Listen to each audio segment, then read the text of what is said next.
Hello everyone, ষষ্ঠী mini blog part 2 নিয়ে কিন্তু আমি আবারও চলে এসেছি। বলেছিলাম না লালবাগে অনেক ভালো ভালো ঠাকুর হয়েছে, তাই একটা ভিডিওতে সেটা কভার করা সম্ভব না।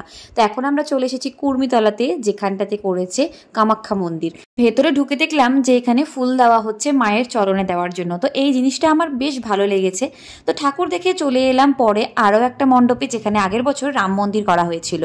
আর এবছরের এখানকার থিম হচ্ছে পুরীর মন্দির। আর আমাদেরকে দেখে বুঝতেই পারছো, বিশাল লম্বা একটা লাইন ঠেলে ঠেলে ফাইনালি আমরা চলে এসেছি মন্দিরের ভেতরে। বাইরে থেকে যতটা সুন্দর লাগছিল, ভেতরে গিয়েও আমরা একদম তাজ্জব বনে গিয়েছিলাম। ভীষণ ভীষণ সুন্দর। আর প্রত্যেক বছর এই বাচ্চাগুলোকে কিন্তু আমি দেখতেই পাই এখানে। আর ঠাকুরটাও বেশ অন্যরকম, মানে এতক্ষণ যতগুলো ঠাকুর দেখেছি তার থেকে অন্যরকম। আর সব থেকে যেটা ভালো লেগেছে সেটা হচ্ছে এই যে বাবা জগন্নাথ দেবকেও কিন্তু এখানে রাখা হয়েছে, যেহেতু এটা একটা পুরীর মন্দিরের আদলে বানানো।